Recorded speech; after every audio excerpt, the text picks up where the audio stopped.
edital.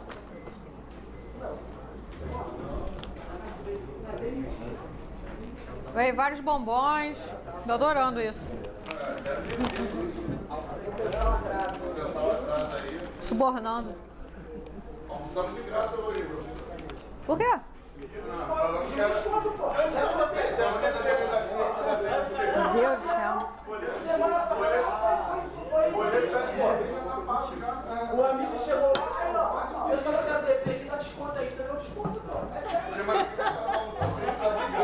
É sério, minha filha não, pô. Então faz um Tô vendo. Deixa eu calar minha boca. Olha. Só faltou o combo, aspirando. Aí é polícia. Se não tiver isso, não é. Vamos lá, questão 11. Ah, é, as meninas de família. 11.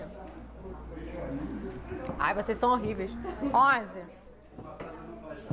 Bernardo. Vamos lá. Bernardo foi preso em flagrante, indiciado pela prática de crime do artigo 24A da Lei Maria da Penha. Descumprimento de decisão judicial que defere medida protetiva de urgência prevista na lei. Pena, detenção de 3 meses a 2 anos.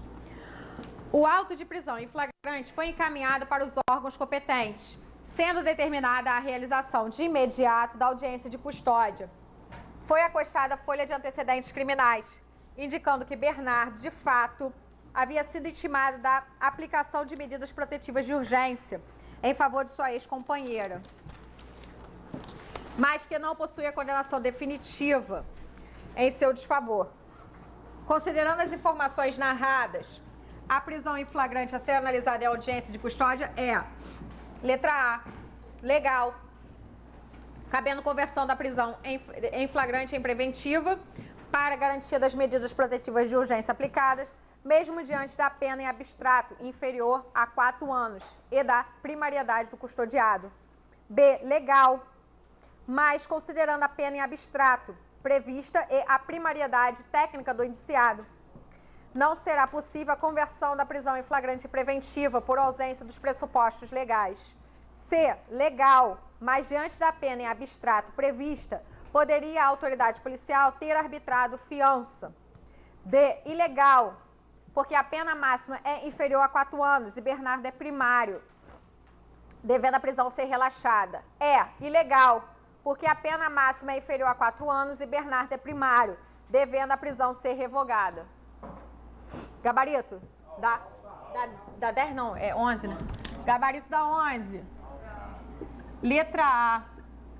Com certeza, uma possibilidade também de aparecer na nossa prova é o crime do artigo 24A da Lei Maria da Penha. A lei não trazia nenhum tipo penal, agora, entre aspas, né? Traz no artigo 24A, que é o crime de descumprimento de medida protetiva de urgência. E o nosso examinador ele não quis deixar dúvida nenhuma, no sentido de que estava tipificada a conduta do artigo 24A. Por quê? É descumprir medida protetiva de urgência prevista na lei. E ele já tinha o quê? Tomado conhecimento. Se ele não tivesse tomado conhecimento, não tinha como tipificar no crime. Então, o nosso examinador que deixa ali evidente que tinha a tipificação do artigo 24A da Lei Maria da Penha. Ação da prisão em flagrante, em preventiva, frente ao artigo 313, inciso 3 do Código de Processo Penal. 313, inciso 3 do Código de Processo Penal. Quando eu abro o artigo 313, ele vai listar para mim os requisitos em que poderá ser decretada a prisão preventiva. E, obviamente, esses requisitos devem ser somados com os pressupostos, também chamados aí de fundamentos, previstos no artigo 302 do CPP. Então, tem que somar os pressupostos, também chamados de fundamentos, do 312, que traz lá o chamado fumus commissi delicti e o periculo em liberdade, ou seja, a existência de indícios de autoria e materialidade além de ser demonstrado também que há um risco de deixar aquela pessoa em liberdade, que ela está colocando em risco a ordem pública, a ordem econômica, a conveniência da instituição criminal ou a aplicação da lei. Dois requisitos do 313, em especial aqui, o inciso 3, que traz a hipótese de ser decretada a prisão preventiva quando houver um crime envolvendo violência doméstica e familiar contra a mulher. Crime, ok? Contravenção encaixa? Por exemplo, vias de fato, situação de violência doméstica e familiar, é uma contravenção penal. Posso pedir prisão preventiva? Não. Olha o 313. 313 fala em, inciso 3, crime. Então, mesmo que haja ali uma contravenção, vias de fato, comum aí, contravenção envolvendo violência doméstica e familiar, posso pedir a prisão? Não. Mesmo que haja ali medida protetiva de urgência, enfim, não há que se falar em prisão preventiva nessa hipótese. Então, só em tratando de crime, e preste atenção também no inciso 3, traz uma listagem de vulneráveis, não só a mulher, criança, adolescente, idoso, enfermo. Então, presta atenção. E, além de tudo, essa prisão preventiva ali é para garantir a execução das medidas protetivas de urgência. Então, eu tenho que ter o quê? Uma medida protetiva anteriormente deferida. Preste bem atenção nesses requisitos. Então, a questão de número 11, letra A. Mesma situação aí de primariedade, enfim. O quantitativo também do crime em questão não leva em consideração nessa hipótese do inciso 3. Do inciso 3 não leva em consideração o quantitativo de pena. Só fazendo uma observação em relação à alternativa C. Por quê? A alternativa C fala do arbitramento de fiança. O artigo 24A, ele é expresso. O quantitativo ele trouxe aqui na questão. É de 3 meses a 2 anos. Em tese, caberia o quê? A autoridade policial arbitrar e sede policial a fiança. Com base o quê? No artigo 322 do CPP. Mas só que esse crime aqui, ele é expresso no sentido de quê? Vedar, mesmo levando em consideração o quantitativo da pena máxima, vedar que outra pessoa que não o juiz arbitre a fiança. Então, apenas o juiz, nessa hipótese desse crime específico, pode arbitrar a fiança. Então, apenas o juiz. Isso até é bom no sentido de quê? Porque antes da inserção na Lei Maria da Penha, óbvio, do artigo 24A, não existia esse crime. Então, consequentemente, muitas das vezes, tinha medida protetiva de defesa, dava conhecimento da medida, e o que o cara fazia? Proibição de contato, aproximação, afastamento do lar. Ele tomava conhecimento, a primeira coisa que ele fazia, ele ia procurar a porra da mulher. Aí o que acontece? Se ele não praticasse crime nenhum, ele só estaria o quê? Descumprindo a medida protetiva. O que deveria ser feito? Apenas registrar aquele fato e comunicar ao juiz. E se, obviamente, estivesse ali presentes requisitos da prisão preventiva, pedir a preventiva. Mas, se não tivesse, o que eu ia poder fazer? O cara ia entrar pela frente da delegacia, ia sair pela frente da delegacia, ia virar as costas e dar um tiro na cara da mulher. Muitas das vezes isso já aconteceu. Agora fica melhor, porque eu posso prender ele pelo artigo 24A. E ele não vai sair ali não, porque o delegado não pode arbitrar a fiança, ele vai ser apresentado em audiência de custódia e lá o juiz que venha, em sendo o caso, liberar ele mediante arbitramento de fiança. Ok? Então, a questão 11, letra A. 12. A situação de agressão física e psicológica de Vânia por seu marido chegou ao ponto em que foi necessário judicializar o conflito.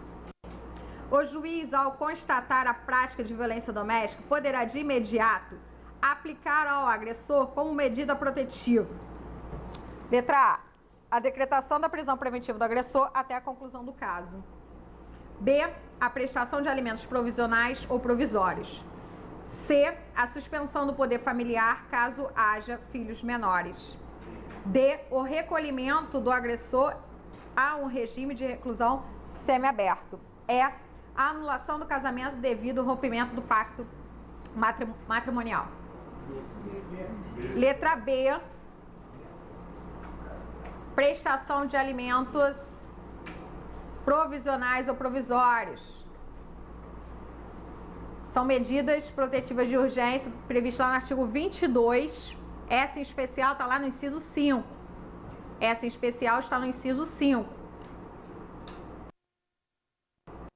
Que obrigam o agressor estão no artigo 22 e essa que é o gabarito está no inciso 5 do artigo 22.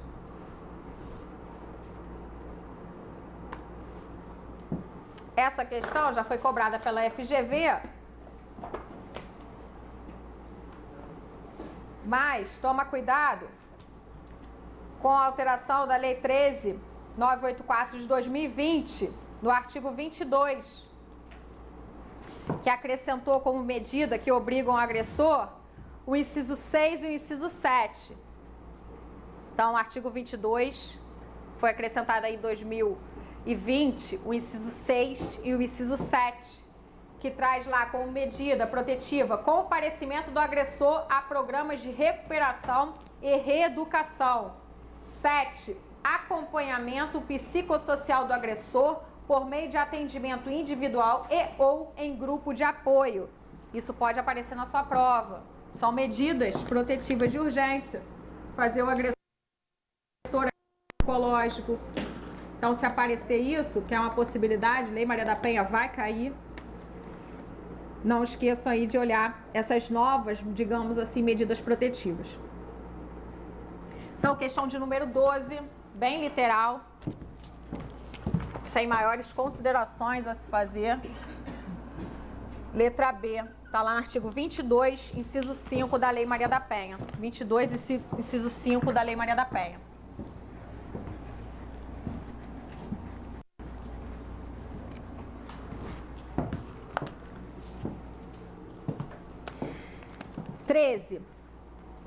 Ana e seu namorado Romeu, enquanto estavam no cinema, iniciaram uma discussão em razão de ciúmes, não se conformando Romeu com o fato de Ana ter cumprimentado Jorge, seu colega de trabalho.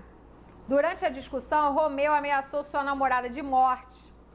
Ana, inconformada com a conduta daquele com quem mantinha relacionamento há mais de 3 anos, comparece à delegacia e narra o ocorrido.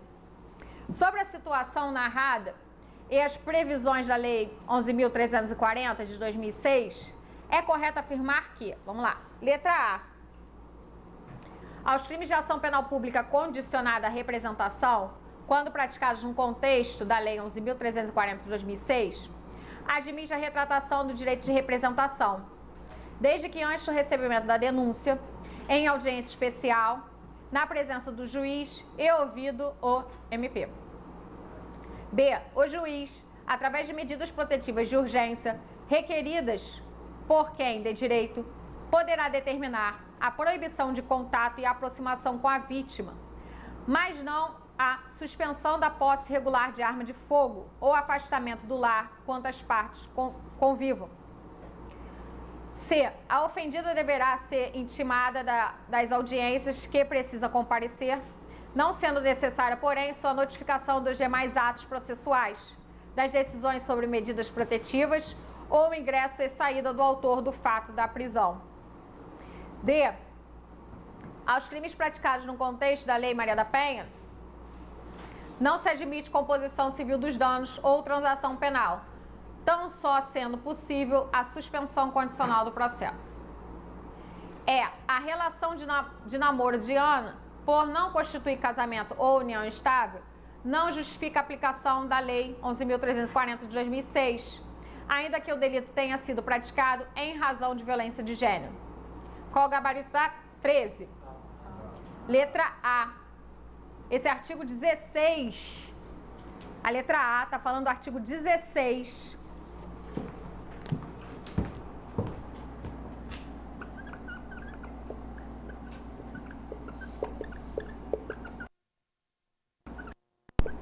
Letra A está falando do artigo 16 da Lei Maria da Penha, que traz ali a possibilidade da retratação.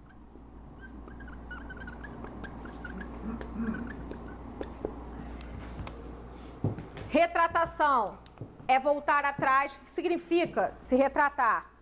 Quando eu me retrato, eu estou voltando atrás de uma manifestação de vontade. E onde é que eu tenho manifestação de vontade? Pública condicionada à representação. Então, só há que se falar em retratação aonde possibilita o quê? Ter manifestação de vontade. Então, eu só posso me retratar da representação, que é uma manifestação de vontade por mim proferida.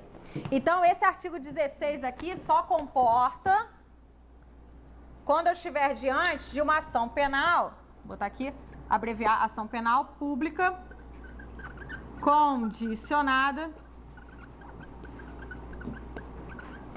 à representação.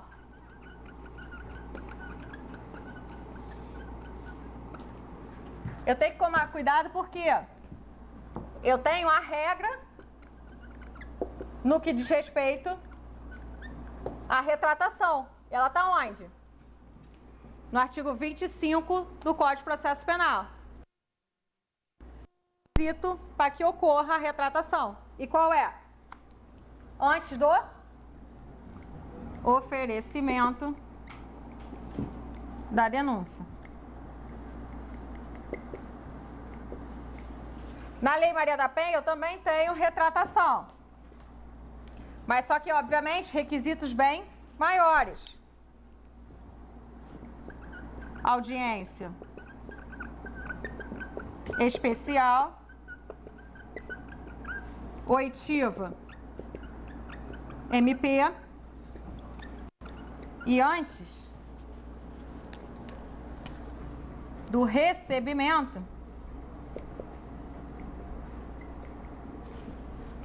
da denúncia. Cuidado que a FGV gosta bastante desse dispositivo. Ele pode vir soando bem aos seus ouvidos. Audiência especial, oitiva do MP, ali troca só aqui. Bota oferecimento.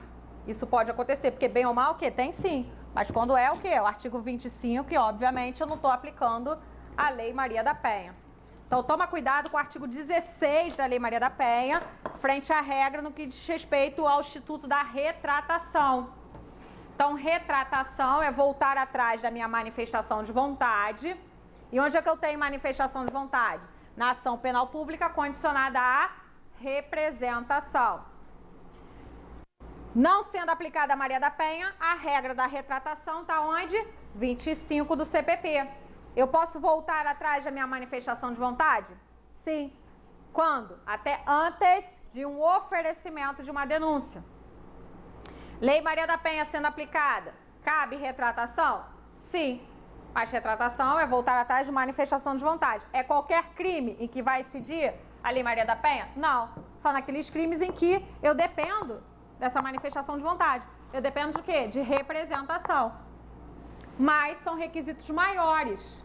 Até pelo fato de que, vai ser marcada uma audiência especial, então vai estar presente a mulher em situação de violência doméstica, o juiz, aqui não está, mas é nomeado um defensor público para acompanhar essa audiência. Vai estar lá o MP, até mesmo para saber se a mulher efetivamente quer voltar atrás ou ela está sendo o quê? Coagida. Oitiva do MP e antes que aquela denúncia seja o quê? Recebida. Pode ocorrer aí a retratação. Um crime que gostava muito de aparecer nas provas é o crime do 147 do Código Penal, crime de ameaça. Qual a iniciativa da ação penal do crime de ameaça? Está no próprio parágrafo único no 147. Ação penal pública condicionada à representação. E agora, aparecendo um crime, eu acho bem assim, a cara de aparecer para cobrar o artigo 16 é o crime de perseguição, que é 147A. Está logo abaixo do crime de ameaça.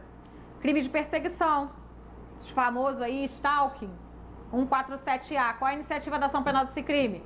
Pública, condicionada, representação. Eu tenho que afastar da minha cabeça, tem muitas pessoas não, stalking.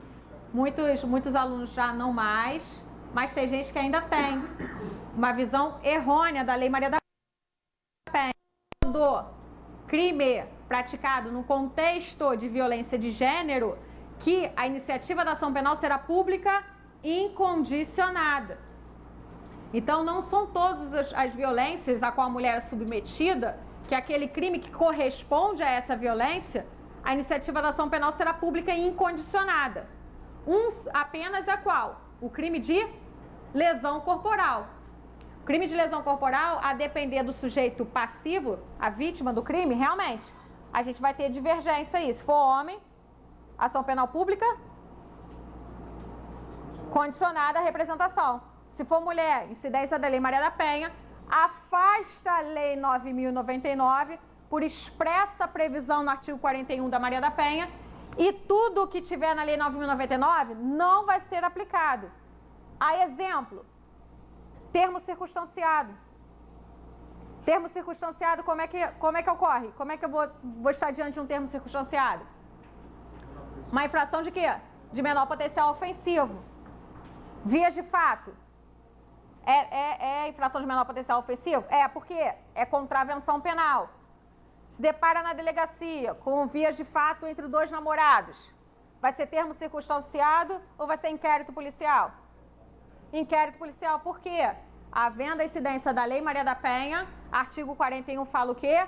Afasta 9.099. Inclusive, lavratura de TCO. O que mais? Mas aí vai caber a PF ou não? Oi? Vai caber a PF? Sim. Cabe a PF? Sim. Mas olha só, caber prisão em flagrante é uma coisa, agora se a pessoa vai ficar presa, é outra. Entendeu? Porque prisão em flagrante é só você se deparar com a situação flagrante, o fato ocorrendo e você encaixar no 302. Flagrante, sim. Agora, se a pessoa vai ficar presa, é outra hipótese. Entendeu? A gente também tem que desmistificar essa situação de flagrante. Aqui não cabe, então, termo circunstanciado, composição civil dos danos, que está lá no artigo 7. Transação penal, artigo 76. Representação, quando é iniciativa da ação penal, da lesão corporal, leve ou culposa, que está lá no artigo 88. Então, a única celeuma é no que diz respeito à lesão corporal, por quê? É o único crime que a iniciativa da ação penal está previsto na Lei 9.099. Porque se a iniciativa da ação penal não estivesse ali prevista, tivesse previsto, por exemplo, no próprio Código Penal, não teria o quê? Essa discussão. Só tem essa discussão em relação à iniciativa da ação penal do crime de lesão corporal, por quê? O parágrafo 9º, assim, digamos que agora nem é mais parágrafo 9º, é o parágrafo 13, né? Mudou há pouco tempo. Que o parágrafo 9º agora é homem, parágrafo 13, se eu não me engano, agora que é a mulher. Por quê? Essa qualificadora de situação de violência doméstica familiar, ela está qualificando um crime de lesão corporal leve. E a lesão corporal leve, a iniciativa da ação penal está onde? Lei 9.099. Então, só há essa celeuma no que diz respeito à lesão corporal. E, por fim, aí a suspensão condicional do processo, que está no artigo 89 da Lei 9.099. Suspensão condicional do processo, artigo 89 da Lei 9.099. Tudo isso daí não vai ser aplicável quando houver o quê? A incidência da Lei Maria da Penha. Sobre uma observação no sentido de que condicional do processo, artigo 89 da Lei 9.099, chamada aí de sursis processual. Eu não posso confundir com a suspensão condicional da pena, que está lá no Código Penal, artigo 77. O que não pode é a suspensão condicional do processo. E por quê? Ela está na Lei 9.099. O que o artigo 41 da Lei Maria da Penha fala? Não se aplica a Lei 9.099. Tudo que tiver ali. Suspensão condicional da pena está onde? Código Penal. Artigo 77 do Código Penal. Então, é possível a suspensão condicional da pena, sursis penal, que é diferente do sursis processual. Artigo 89 da Lei 9.099, suspensão condicional do processo. Isso também está ficando super batido nas questões de prova.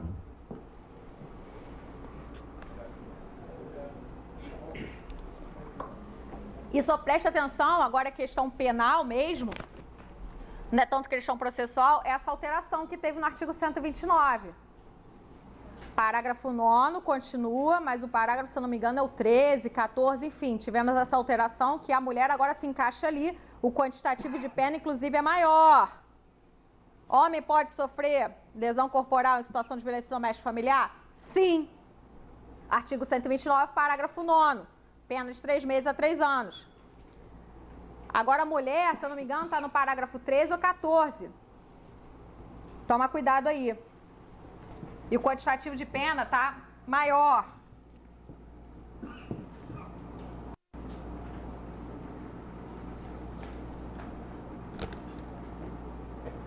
Questão 13, eu não coloquei ali, porque eu estava vendo. Questão 13.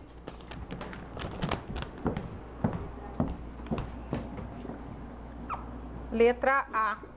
Então, o artigo 16 aí, dei uma lida nele, porque ele gosta muito de aparecer, e frente aí também o crime de stalking, crime de perseguição, que pode ser uma questão aí da sua prova. Trazendo a mulher querendo, como fala aí vulgarmente, que isso está errado, retirar a queixa, né? Mas elas podem falar assim, quem não pode falar assim é a gente. 13A. 14. Buscando concretizar a ideia de que a prisão preventiva somente deve ser decretada em situações excepcionais, o legislador previu uma série de medidas cautelares alternativas à prisão, que devem ser analisadas no momento de se apreciar a necessidade ou não da imposição de medida cautelar extrema. Sobre o tema, é correto afirmar que: letra A. A suspensão do exercício da função pública poderá ser aplicada como cautelar alternativa diante do justo receio de sua utilização na prática de crimes, mas não da atividade de natureza econômica, sob pena de violação da livre concorrência. B. A internação provisória poderá ser aplicada constatado o risco de reiteração e a inimputabilidade do agente, mas somente nos crimes praticados com violência ou grave ameaça à pessoa. C. A monitoração eletrônica poderá ser aplicada como condição para a concessão de prisão albergue domiciliar na execução penal, mas não como medida cautelar alternativa. D. O descumprimento das medidas cautelares alternativas e medidas protetivas de urgência não é fundamento para justificar a necessidade da prisão preventiva. E. A proibição de ausentar-se da comarca sem informar ao juízo poderá ser aplicada pelo magistrado, mas não poderá haver retenção do passaporte do denunciado. Então, a questão de número 14. Questão de número 14, letra B. Questão de número 14. Medidas cautelares diversas da prisão. Estão lá no artigo 319 do CPP. Então, medidas cautelares diversas da prisão. Estão lá no artigo 319.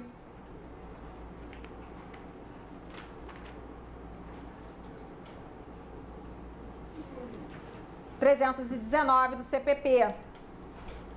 Essa em especial, que a gente marcou como gabarito, está no inciso 7. Essa especial aí do gabarito está no inciso 7. Sempre quando caem essas medidas, é a literalidade do artigo 319 do Código de Processo Penal que ele vai cobrar de vocês.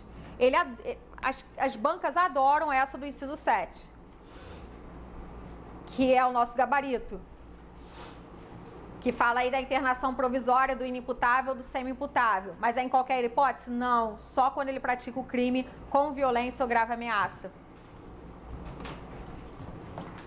A letra A, ela está lá no inciso 6. A letra A, ela está lá no inciso 6. E também inclui atividade de natureza econômica. Então, a letra A está lá no inciso 6. E também inclui atividade de natureza econômica. A C está lá na 9, no inciso 9. Monitoração eletrônica é uma medida cautelar diversa da prisão. Pode ser sim aí colocar essa medida cautelar alternativa. Está lá no inciso 9 do 319. A letra D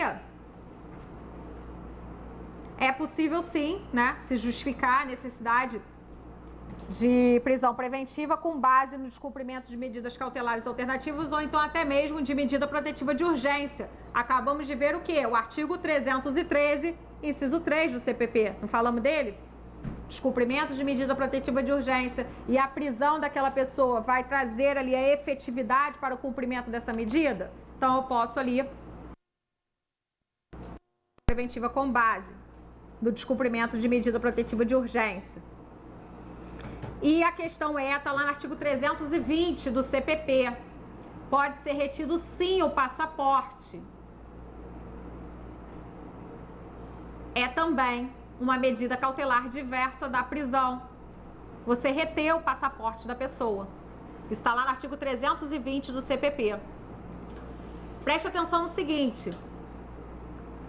Começa lá no artigo 282 do Código de Processo Penal. Disposições gerais no que diz respeito à aplicabilidade de medidas cautelares. Medidas cautelares é um termo amplo, em que uma delas é a prisão. Então, entenda que quando eu falo em prisão, é uma espécie de medida cautelar. E as disposições gerais para toda e qualquer medida cautelar, incluindo prisão e as diversas também da prisão, que estão lá no artigo 319, eu tenho que saber aquelas disposições gerais, que começa lá no artigo 282 do CPP, que sofreu aí alterações significativas. Então, do 282 até o artigo, digamos assim, 309 não, até o artigo 282 até o artigo 303, porque 304 começa a formalização do auto de prisão em flagrante. Então é do 282 até o 303. Temos ali disposições gerais no que diz respeito às medidas cautelares e até mesmo o cumprimento de mandado de prisão. E esse item aqui do seu edital, que fala assim,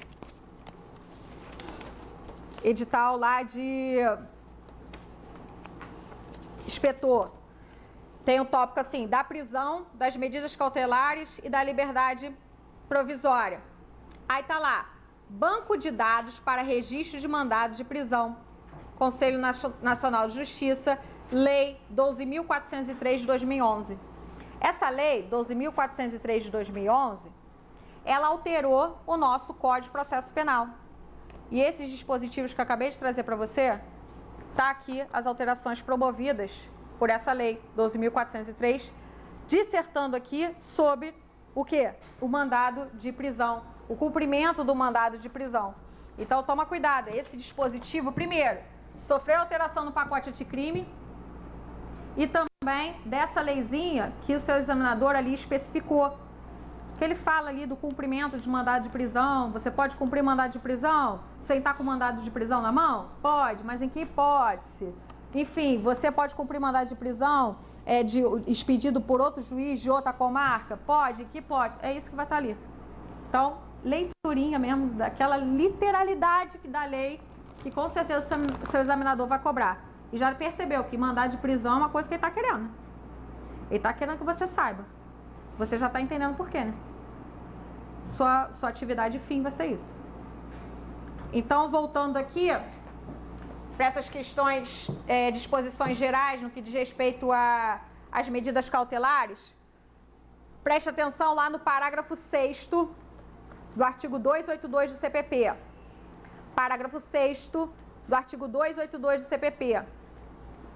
É algo que vocês já com certeza tratar na massa do sangue de vocês. Que não só eu falo isso, mas qualquer professor de processo penal que conjugue lé com cré também vai falar isso para você. O que é? A prisão é a última ratio no meu ordenamento jurídico.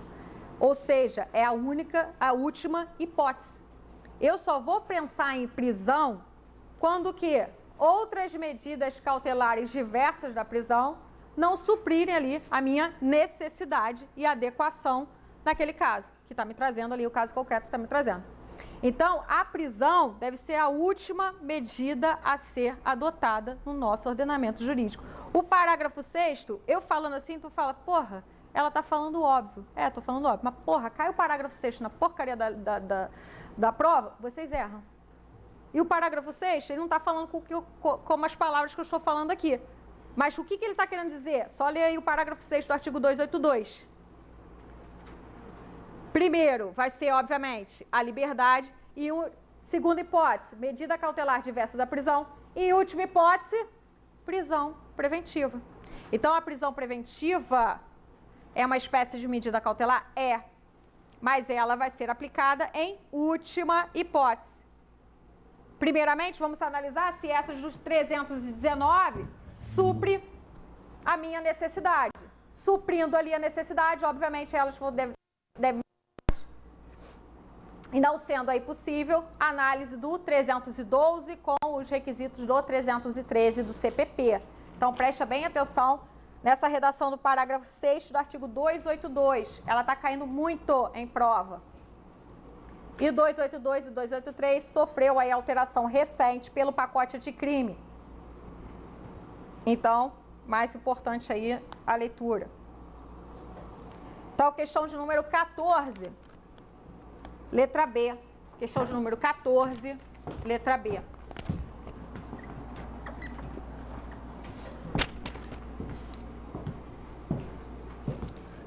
Letra B.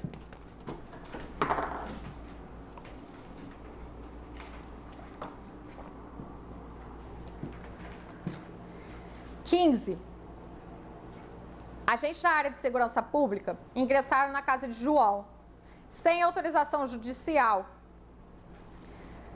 durante a madrugada e contra sua expressa manifestação de vontade. No local, apreenderam um tablete de 1 quilo de cocaína. À luz dos direitos e garantias fundamentais assegurados pela ordem constitucional e o entendimento prevalecente no âmbito do Supremo Tribunal Federal, é correto afirmar que a referida apreensão foi ilícita, pois, apesar da apreensão das substâncias entorpecentes, foi realizada durante a madrugada.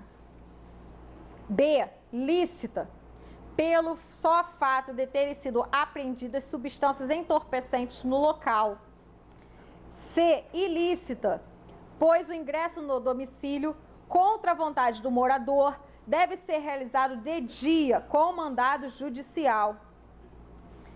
D, lícita, desde que a entrada forçada tenha sido amparada em fundadas razões, justificada em momento posterior. E, ilícita, pois, apesar da apreensão das substâncias entorpecentes, foi realizada sem mandado judicial. Então, essa questão aqui, ela gera muita dúvida, tá? Ela gera muita dúvida, ela não foi anulada. E o fundamento foi o seguinte, ele colocou aqui, à luz dos direitos e garantias fundamentais, assegurado pela ordem constitucional e o entendimento prevalecente no âmbito do STF. Ele estava querendo que você marcasse a D. É lícita, desde que a entrada forçada tenha sido amparada em fundadas razões justificadas em momento posterior. Porque isso foi firmado nesse RE aqui, ó. Também teve? Mas a dele ali foi denúncia anônima, não teve? Teve um monte de coisa, denúncia anônima. Foi outro julgado, foi um julgado do STJ aquilo lá. Ali teve denúncia anônima, aí eles entraram numa casa, aí dali eles foram para uma outra casa. Isso daí foi um julgado do STJ. Perfeito. Aí já sei que é do STJ, já sei o número dele. Eu sei que foi recente, não sei se foi em janeiro, mas foi recente, foi perfeito que um julgado do STJ, nesse sentido. Aqui, o que acontece? Surge realmente dúvida nas alternativas. Bem ou mal, poderia ser assinalado outra que não a do gabarito também.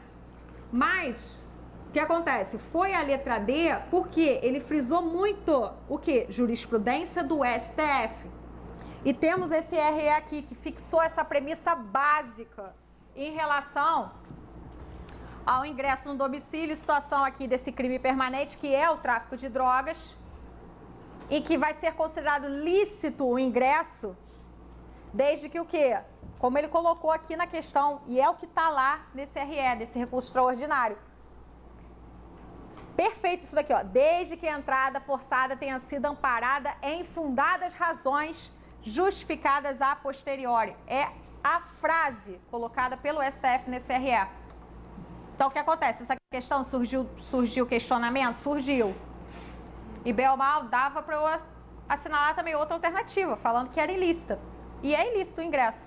Mas tivemos o julgado do STF nesse sentido falando e dando validade ao ingresso nessas hipóteses específicas.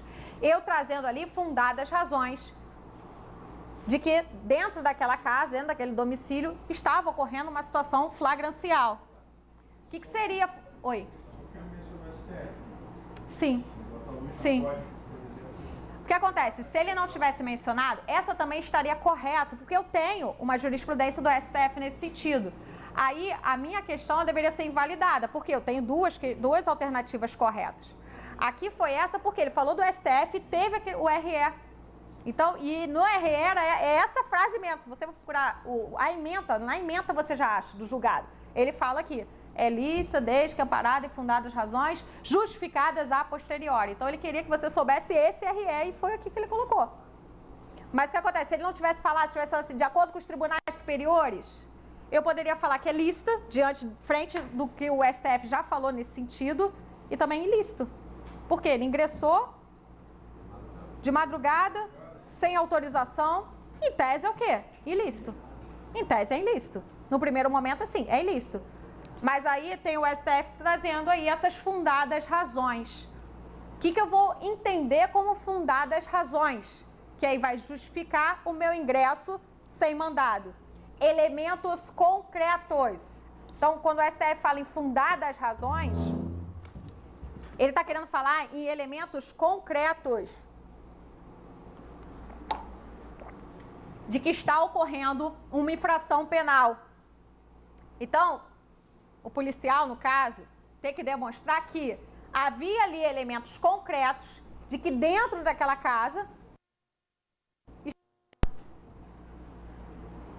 o que não vai ser fundadas razões, denúncia anônima, como está sendo super batido isso, denúncia anônima, fuga, ao avistar a polícia, ele foge. É fundada a razão? Não.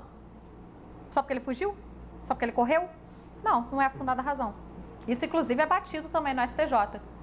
Cansa de chegar lá julgado, cansa de chegar lá caso concreto de que avistou a viatura, fugiu, o policial foi atrás dele, entrou na casa e achou droga. O simples fato dele fugir não é fundada a razão a justificar o ingresso. Fazer o quê?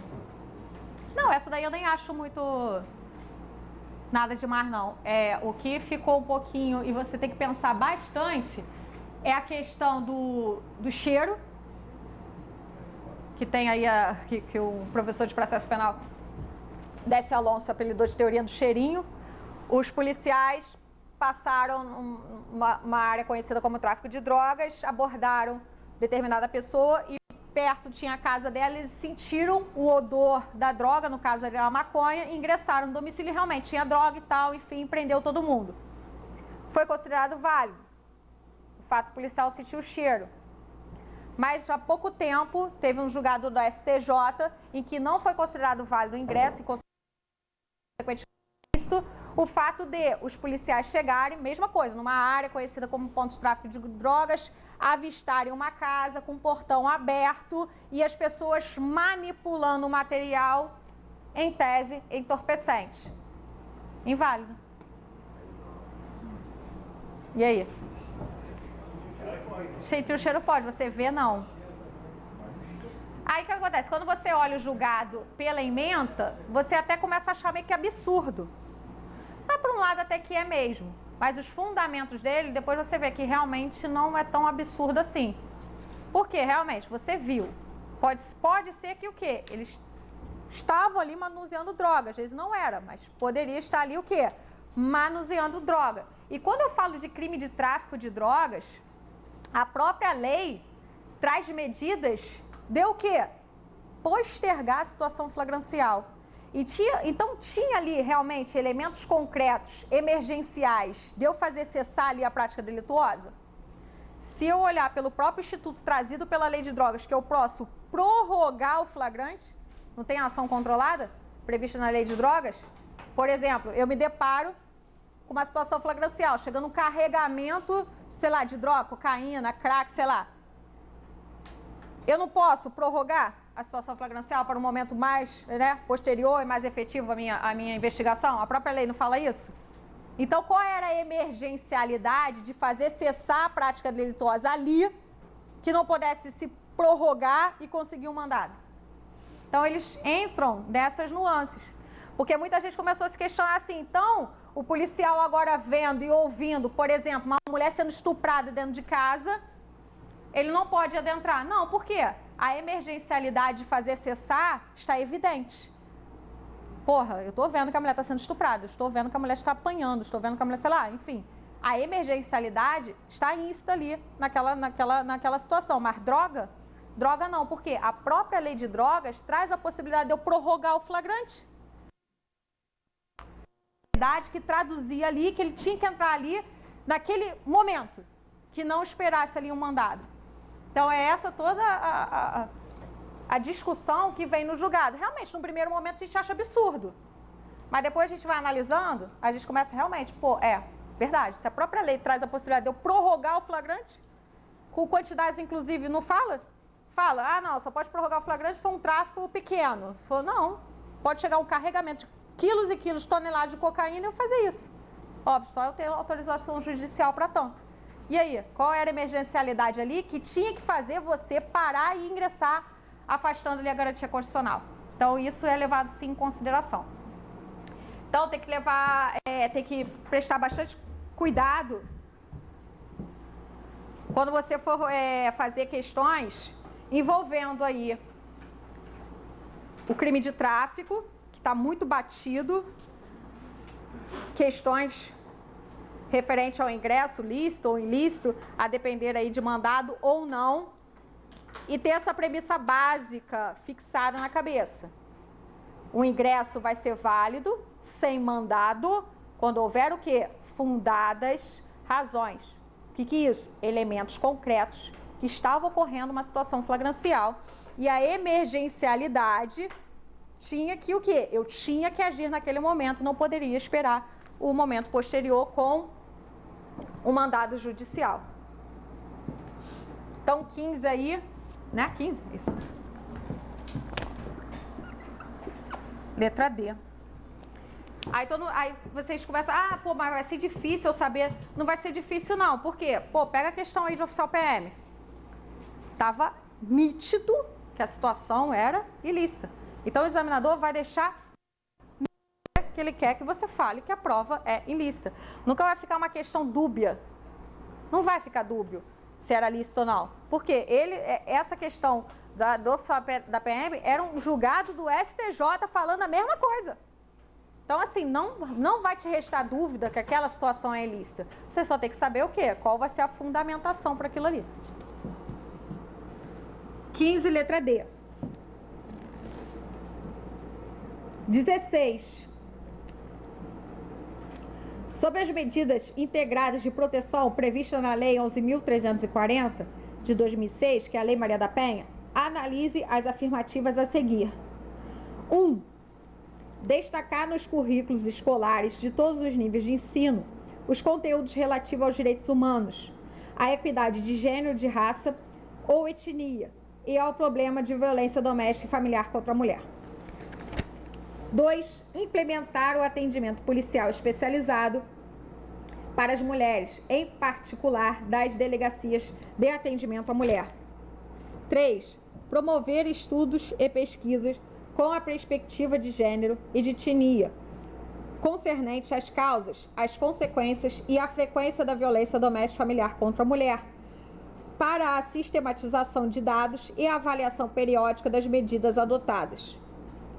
Está correto que se afirma em letra A, 1 apenas, B, 2 apenas, C, 3 apenas, D, 1 e 2 apenas, E, 1, 2 e 3. Letra E. Isso daí está lá no artigo 8º da lei, que discorre ali das políticas públicas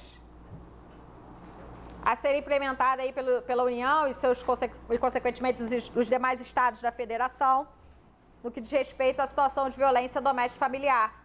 Então, aí está elencando para vocês políticas públicas a serem adotadas pela União, Estado, DF, município, no combate aí à violência doméstica e familiar. Só vou abrir uma observação que eu ainda não achei questões e não trouxe aqui para vocês. Na Lei Maria da Penha,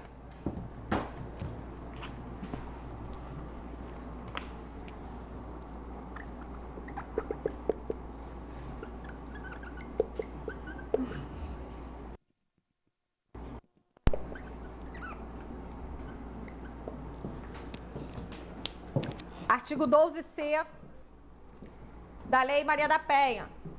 Ele está inserido no capítulo pertinente à investigação.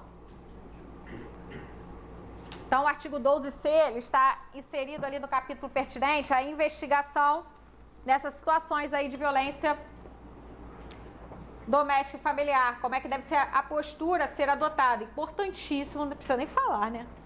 A leitura do artigo 10 ao artigo 12C. Artigo 10 ao artigo 12C, que vai falar ali do atendimento da mulher em situação de violência doméstica e familiar quando ela chega na delegacia. Então, eu preciso dizer mais que é importante? Imagina, né? Artigo 10 ao artigo 12C. O que eu quero destacar com você? Quero destacar com vocês o seguinte.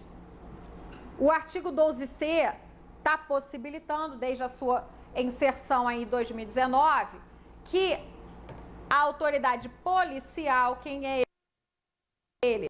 Inclusive até mesmo um policial decretar uma medida protetiva de urgência. Qual é ela?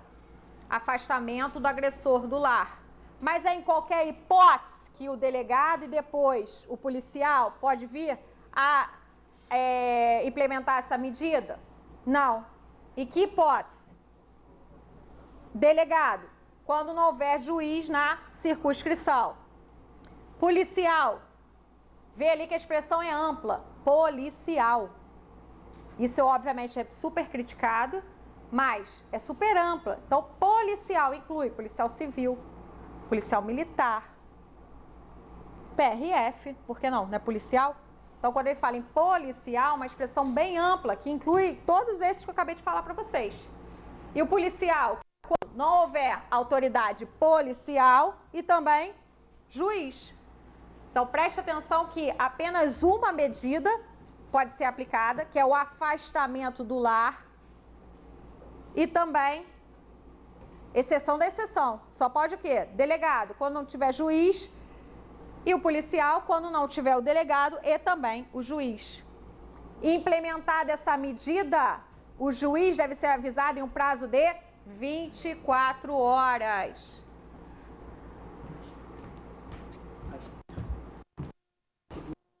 Do agressor, se ele descumprir pela autoridade judicial, correto? Nessas 24 horas? Sim, com certeza vai vir nesse sentido. Ele voltar, ele não tá... A defesa com certeza vai vir nesse sentido. Mas o que acontece? Quando, por exemplo, o delegado arbitra essa medida de afastamento do lar, ele tem que comunicar ao juiz em 24 horas. E o juiz, quando ele é comunicado, ele ou homologa e aplica outras, e aí, bem ou mal, quando vai se contestar efetivamente essa medida, ela já está homologada pela autoridade judicial. Porque ele tem que ser avisado para efetivamente homologar logo essa medida e não ficar sendo decretado ou pelo policial ou pelo delegado. Entendeu? É muito difícil essa medida ser implementada e quando for contestada, o juiz já não tiver homologado. Entendeu? Então, tchau, amor. Não, vai lá. 12C, tá? Leitura aí do artigo 12C.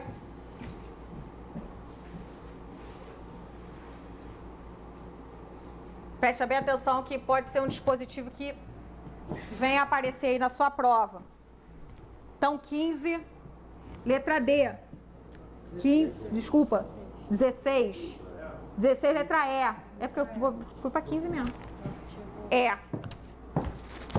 Então, 16 é. Todas aí estão corretas, são políticas públicas a serem implementadas. 17. Engraçado, quando eu fiz a procura da FGV só por concursos policiais, eu não acho muitas questões de violência doméstica. Mas quando você procura de forma ampla, vem várias questões aqui. Pô, políticas públicas a ser implementado. Bem ou mal, vocês não vão mexer muito com isso, né?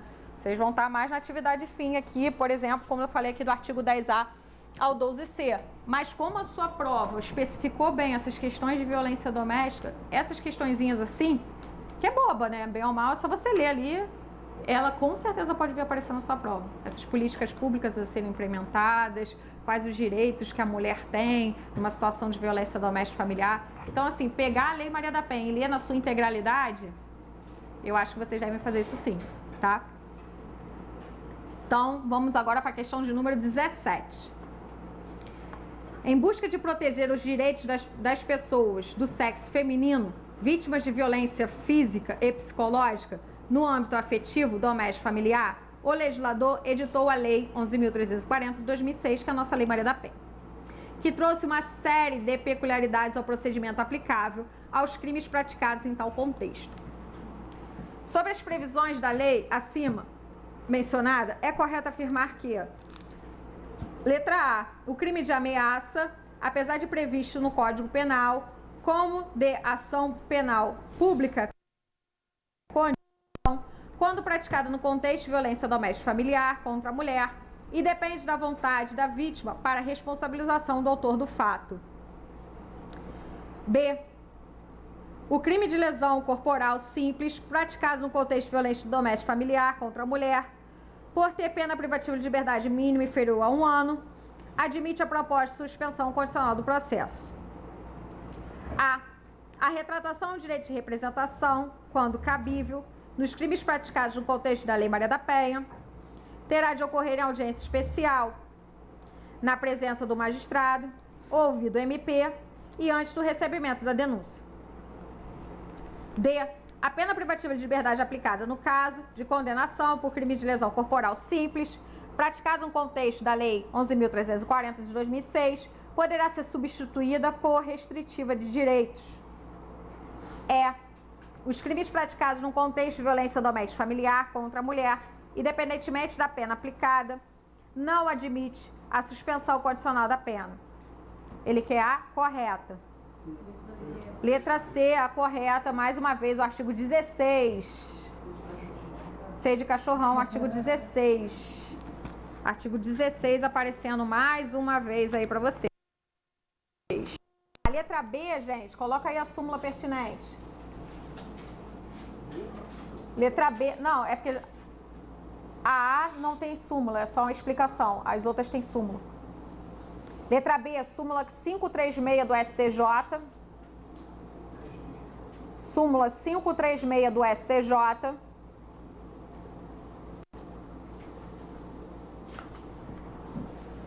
Não se admite aí a suspensão condicional do processo, tampouco transação penal. É isso que a súmula 536 fala, do STJ. A letra D, súmula 588 do STJ, súmula 588 do STJ, não admite aí a suspensão por pena restritiva de direitos, súmula 588, e a letra E, repete também súmula 536, e ele está falando aí de suspensão o quê?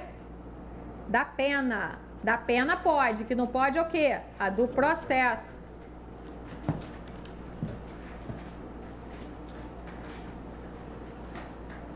E a letra A fala do quê? Do crime de ameaça.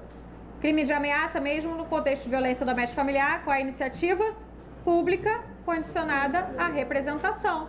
Então, consequentemente, para início da persecução penal como um todo, eu vou depender do quê? Dessa representação, que é a manifestação de vontade da vítima ou do seu representante legal. Enfim, então, 17.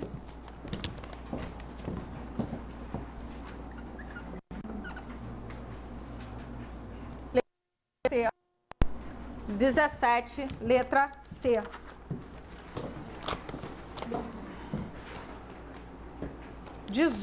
Cadê 18, né? Ah, 18 aqui embaixo. A Lei 12.403 de 2011 disciplinou no Código de Processo Penal o Instituto da Prisão Domiciliar, que será aplicado em substituição à prisão preventiva, diferente do que ocorre com a prisão albergue domiciliar prevista na Lei de Execução Penal. A prisão domiciliar prevista no artigo 318 do CPP será admitida quando a. O réu tiver filho de até 12 anos de idade incompletos, ainda que não seja o único responsável pelo sustento da criança. B. A ré estiver grávida, desde que seja de risco a gravidez ou a gestação ultrapasse 7 meses. C. O réu, ainda que não genitor, foi imprescindível aos cuidados de criança de até 12 anos de idade. D. A ré tiver filho de até 18 anos incompletos, desde que seja a única responsável pelo sustento da criança ou adolescente. E. O réu for pai de filho de até 14 anos de idade incompletos, desde que seja o único responsável pela criança / adolescente. Letra A. Letra A. 18 aí é letra A. O examinador, ele bem frisou que tem instituto semelhante lá na Lei de Execução Penal, como ele falou aqui. Lá no artigo 317 ao 318B do CPP, 317 ao 318B do CPP, traz a possibilidade da prisão preventiva que seria cumprido em estabelecimento penitenciário por questões humanitárias excepcionais. Aquela prisão cautelar vai ser aonde? Cumprida no domicílio, na residência daquele imputado, que é diferente da prisão domiciliar prevista na Lei 117 da Lei de Execução Penal. Ali eu tenho uma pessoa condenada, sentença condenatória transitada em julgado. Inclusive, ela está no regime aberto. E por questões humanitárias excepcionais bem semelhantes, ela vai cumprir a sua pena em regime domiciliar. Então, toma cuidado porque as questões, os fundamentos humanitários e excepcionais são semelhantes para essas prisões domiciliares, mas a prevista no CPP, do 317 ao 318B, é uma prisão cautelar, antes do trânsito em julgado de uma sentença penal condenatória. E por questões humanitárias e excepcionais trazidas ali no artigo 318, ela vai cumprir essa prisão cautelar aonde? Na sua... Preste atenção nisso. Na LEP é prisão pena. Eu tenho uma pessoa condenada, inclusive em regime aberto. No CPP não, eu não tenho condenado, eu tenho uma pena, eu tenho ali uma prisão antes do trânsito julgado de uma sentença penal condenatória. Eu tenho ali uma prisão cautelar, em específico, que é a prisão preventiva. Só cabe prisão preventiva.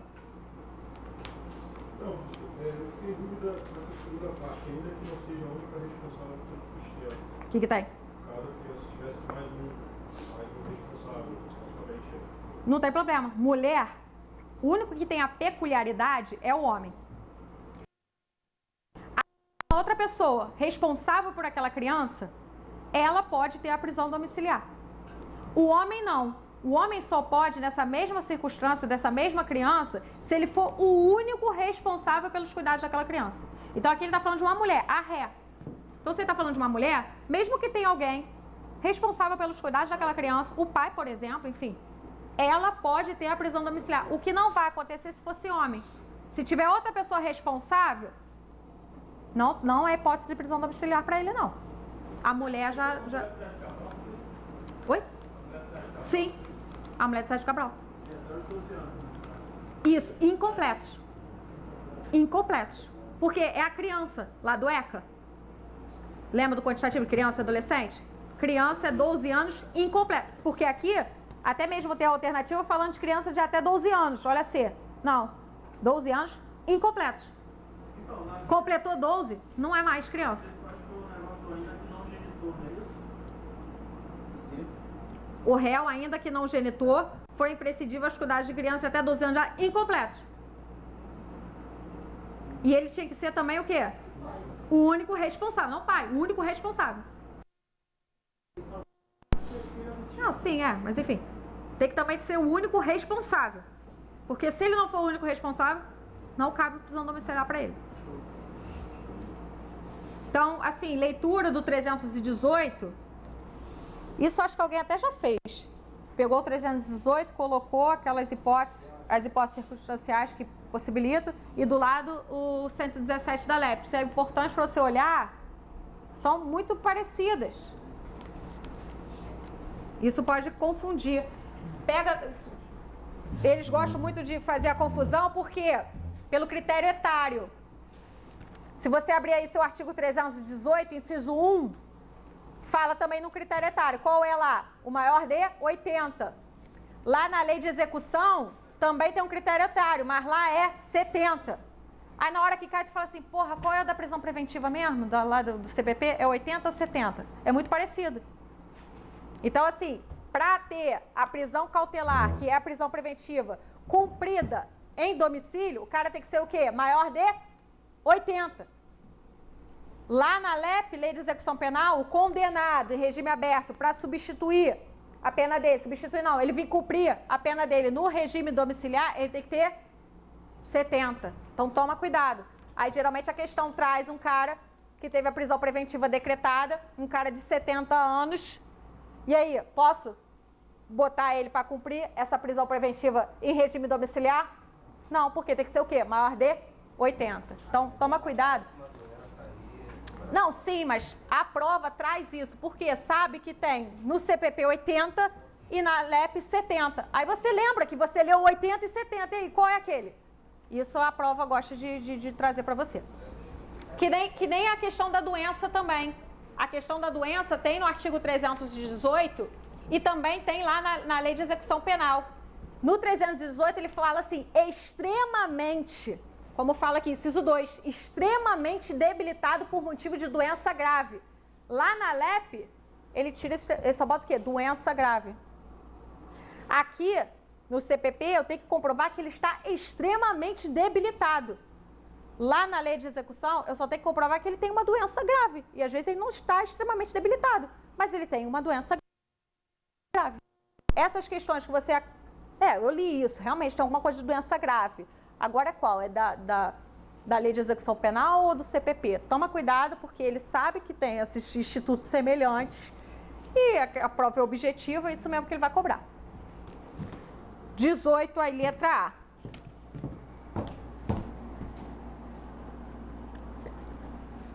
(19) Enquanto Pedro estava praticando um crime de furto em um carro localizado na rua, isso é muito engraçado, Antônio, que morava na casa da frente, contatou o seu advogado e perguntou quem poderia prendê-lo. À luz da sistemática afeta os direitos e garantias constitucionais, o advogado respondeu corretamente que, naquele instante, Pedro, letra A, apenas poderia ser preso por ordem do delegado. B, apenas poderia ser preso pelo proprietário do veículo. C, apenas poderia ser preso se houvesse ordem judicial. D, poderia ser preso por qualquer do povo. E, apenas poderia ser preso pela polícia. Gente, olha isso, o cara tá em casa, viu um cara, sei lá, furtando, roubando, enfim, praticando crime. Vou ligar pro meu advogado e perguntar o que eu posso fazer com ele. Acontece? Gente, isso é muito bom. O cara ligou para o advogado, o que eu faço? Letra D, qualquer pessoa do povo poderá, é facultado, obviamente, a eles, e as autoridades policiais, seus agentes deverão, aí flagrante facultativo e flagrante obrigatório. Então, facultativo e obrigatório. 19, letra D, Antônio tinha muita coisa para fazer. Porra, né? Gente, muito bom. 19D. Aí ele vai ligar pro advogado dele sábado à noite. É, mas é assim mesmo que eles fazem, é verdade, né? É assim mesmo, gente. Imagina, te ligando, teu advogado ligando 11 horas. Vontade de matar um cara desse, né? 20. Funcionário público com atribuição compareceu munido de mandado de busca e apreensão a determinada residência para realizar busca e apreensão de cadernos de controle de valores relacionados à investigação do crime de favorecimento à prostituição de adolescentes. Ao comparecer ao local, verificando que naquele exato momento estava ligado um computador que transmitia vídeo com cena de sexo explícito envolvendo criança, que é crime diverso daquele que era investigado. Ao verificar tal situação, o funcionário público deverá, letra A, apreender de imediato o computador, tendo em vista que o mandado de busca e apreensão não precisa especificar os bens a serem apreendidos e o local onde deve ser realizada a diligência.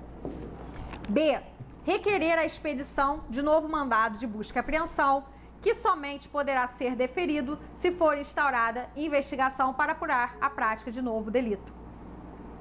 C, apreender de imediato o computador, tendo em vista que houve flagrante delito e um encontro fortuito de provas de outra infração penal. D, apreender de imediato o computador, pois a diligência em questão é considerada busca e apreensão pessoal, que prescinde de mandado. E, requerer de imediato expedição de novo mandado de busca e apreensão, já que os objetos a serem apreendidos deverão estar devidamente especificados. Letra C, olha ele aí de novo. Então, tem uma teoria aí. A C de cachorrão aí tem uma teoria. 19, não, é 20. 20C. Encontro fortuito de provas, nome da teoria, teoria do encontro fortuito de provas, também chamada aí de serendipidade ou crime achado. Vamos lá, o nome da teoria é teoria do encontro fortuito de provas. Teoria do encontro fortuito de provas. Essa teoria é chamada de serendipidade, ou também aí, como o STF fez menção a ela, crime achado. Serendipidade ou crime achado. Como é que ocorre a aplicabilidade dessa teoria? Exemplo mesmo aqui, trazido na sua questão. Vou cumprir um mandado por um crime X.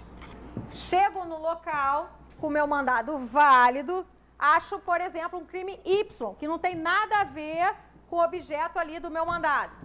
Aquilo que eu achei vai ser considerado válido? Como é que vai ser essa questão de validade ou invalidade daquilo que eu achei? Vai depender da origem. se o meu mandado estiver lícito e o cumprimento dele não tiver ali um desvio de finalidade, nem um abuso de poder em minha parte, tudo que eu encontrar vai ser o quê?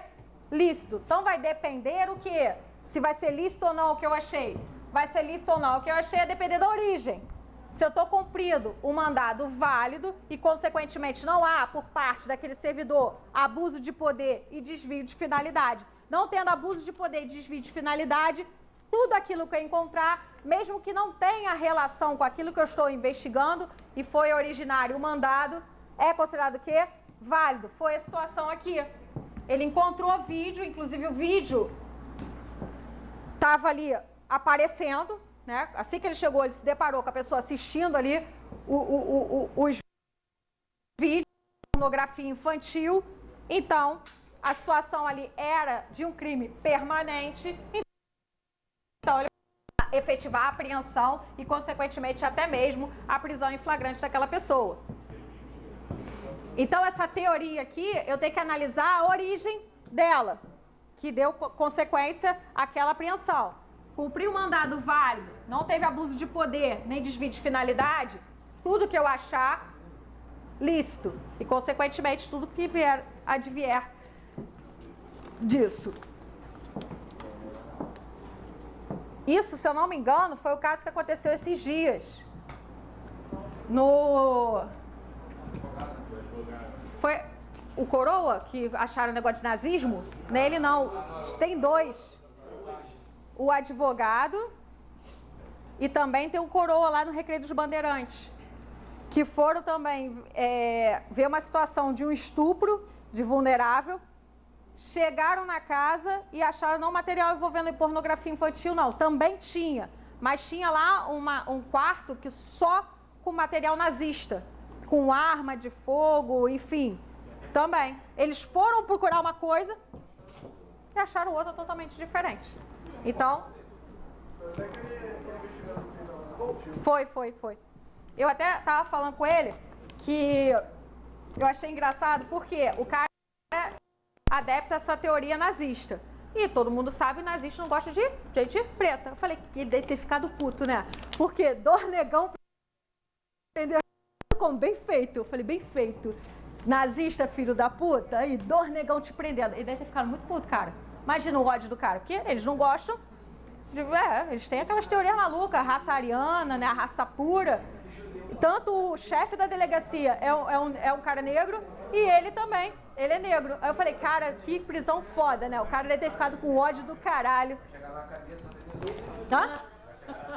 E vai chegar na cadeia, vai levar muita porrada. Bem feito. Velho filho da puta. Velho filho da puta. Ainda tem essa questão do nazismo, ainda tem a parada de estupro de vulnerável, tá? Né? É estupro de vulnerável. Não é qualquer estuprozinho, não. É estupro de vulnerável. O cara é um merda mesmo. Vamos lá. Então, 21, né? Letra C. Pode aprender. Aprender de imediato.